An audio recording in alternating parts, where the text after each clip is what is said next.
अस्सलाम वालेकुम नाज़रीन, मैं हूं अस्कर भट्टी और आप मेरा यूट्यूब चैनल देख रहे हैं एबी डिजिटल पाकिस्तान। इस वक्त हम शमशाबाद के मकाम पर मौजूद हैं जहां पर पीटीआई के कारकुनान का दूसरे दो रोज़ में धरना जारी है।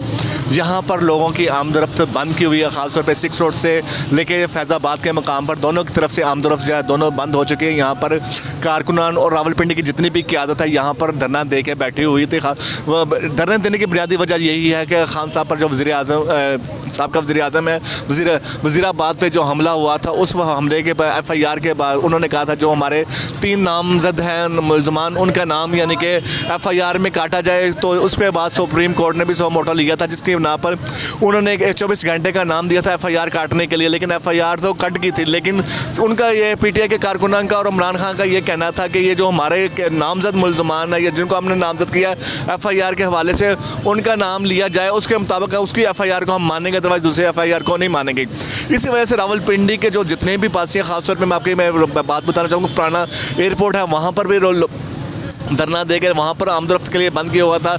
26 नंबर चुंगी है वहाँ पर भी धरना दे के वहाँ पर बंद किया हुआ था। इसी तरीके से बाराकू है वहाँ पर भी धरना दे के रास्तों को बंद किया हुआ था। रावलपिंडी के जो जुड़वा शहर रावलपिंडी के उनके वासियों को बहुत सी मुश्किलात का सामना करना पड़ रहा है। ख़ासतौर पर अगर मैं बात करना चाहूँ तो जो एम्बुलेंस हैं वहाँ पर भी उनको ख़ासतौर पर बेनज़ीर हॉस्पिटल हो गया, होली फैमिली हॉस्पिटल हो गया, यहाँ पर पेशेंट को भी जाने के लिए भी बहुत मुश्किलात का सामना करना पड़ रहा है।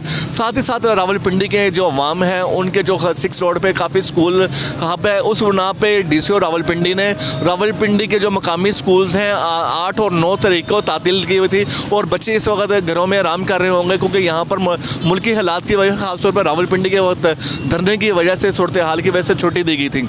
लेकिन अगर देखा जाए तो रावलपिंडी के अंदर PTI जो मुतहरक हुई है इस वक्त, उनका एक ही मुतालबा है कि जो हमारे नामजद हैं उन पर FIR की जाए। उससे पहले भी खान साहब ने हकीकी आज़ादी मार्च की रैली का आगाज़ किया था जो लाहौर से शुरू हुई थी, और जो वज़ीराबाद के मकाम पर जब उन पर फायर हुआ था, हमला हुआ था, उसके बाद पर रोक ली गई थी। और उसी की कड़ी एक ये है कि हम पहले तो यानी कि हकीकी आज़ादी, उन्होंने कहा था कि हमें हकीकी आज़ादी मिलेगी, यहाँ पर हम जब तक इलेक्शन की डेट नहीं मिलेगी उस वक्त हम एहतजाज जारी रखेंगे। अब हमारा खान साहब का दूसरा मुतालबा आ गया कि जब तक हमारी FIR नहीं होती नामजद मुल्ज़मान के खिलाफ, उस वक्त हमारे धरना जारी रहेगा। साथ ही साथ खान साहब ने यह कहा था कि हमारा जो मुख्तलिफ शेड्यूल है वो रावलपिंडी से जो है 12 से 15 दिन के दरमियान आएगा और इस रैली की क़यादत मैं करूँगा, उस वक्त तक मैं तंदुरुस्त भी हो जाऊँगा।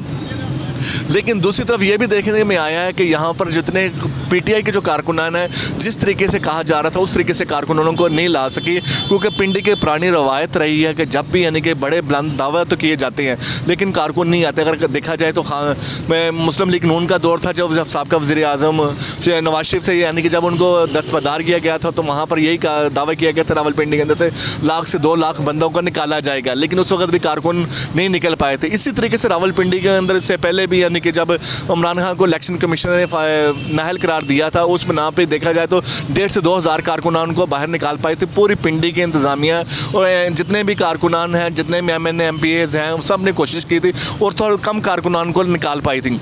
अब लेकिन ये है कि रावलपिंडी के जो मकामी लोग हैं उनको तो बड़ी सी मुश्किलात का सामना करना पड़ रहा है। ख़ासतौर पर जो शमशाबाद हो गया और 6 रोड हो गया, इनके आसपास के जो इलाके वहाँ पे रहने वाले उनको काफ़ी मुश्किलात का सामना करना पड़ रहा है। लेकिन दूसरी तरफ अगर देखा जाए तो एहतजाज है, जो प्रेस कॉन्फ्रेंस का वो सिलसिला जोर पकड़ता जा रहा है। रावलपिंडी का अगर देखा जाए तो रावलपिंडी के अंदर जो है सर्द मौसम तो हो रहा है, लेकिन जो सियासी दर्जा हरारत है वो दिन ब दिन गर्म होता जा रहा है, क्योंकि खान साहब का जो मुतालबात है वो दिन ब दिन बढ़ते जा रहे हैं। उनके यही मुतालबात हैं कि जो मौजूदा हुकूमत है, इम्पोर्टेड हुकूमत है, उसको ख़त्म किया जाए। तो तभी यानी कि जब तक यानी कि इलेक्शन की डेट नहीं जाती उस वक्त तक उनके मुतालबात पूरे नहीं होते। लेकिन मैं अपने नाज़रीन को थोड़ा सा ये भी बताना चाहता हूँ कि उससे पहले तक तो ये जो हुकूमत खान साहब की है, आर्मी के साथ उनके साथ तल्लुकात है, उसका तो बहुत अच्छा है कि हमें बातें सुनाते थे कि हम एक प्लेटफॉर्म पे हैं, एक हैं, और उस वक्त कहते भी थे कि हमारी पाक फौज से हमारी यानी कि वतन पे जान देती भी और लेती भी है। लेकिन आज जैसे ही वो इक़्तिदार से बाहर हुए तो उनके फ़ौज के बारे में तलकीन शुरू कर दिया और उनको बुरा भला कहना शुरू कर दिया। इवन इनके जलसों में भी अब खुला उनको तलकीन करना शुरू कर दी है। इसी वजह से कारकुनों में अब मुख्तलिफ़ तरीके से जो हैं वो भी बढ़ चुके हुए हैं। यहाँ पर मुख्तलिफ़ जो कारकुनान हैं वो यहाँ पर एहतजाज करते हैं रावलपिंडी के अंदर, फैज़ाबाद के शमशाबाद के मकाम पर। अब दोनों तरफ से रोड्स को बंद किया हुआ जो लोग है एहतजाज से उनके एहतजाजी कैंप लगाए हुए हैं। उनका जो PTI रावलपिंडी की क्या में क़यादत है, उनका सिर्फ एक ही मुतालबा है कि मौजूदा जो FIR है जिनमें नामजद मुलजमान के नाम है वो शामिल किए, उनका नाम लिया जाए, तब उसको हम मानेंगे। अब ये देखना ये है कि इस एहतजाज की वजह से रावलपिंडी के अवाम को बहुत सी मुश्किलात का सामना करना पड़ रहा है। साथ ही साथ जो रावलपिंडी के मरी रोड पे कारोबार वो भी बहुत मुतासर हो रहे हैं। लेकिन आमदोरफ्त रफ्त की वजह से स्कूल भी हैं, वो भी सारे लोग यानी कि परेशान हो गए, एजुकेशन का भी बहुत खर्च हो रहा है। अब देखना ये कि सियासी एहलकारों की वजह से, सियासी लोगों की वजह से जो आम लोग पिस रहे हैं उसका सद्देबाब कौन करेगा जी। नए भी इलाके के साथ हाजिर होंगे। अस्सलाम वालेकुम जी।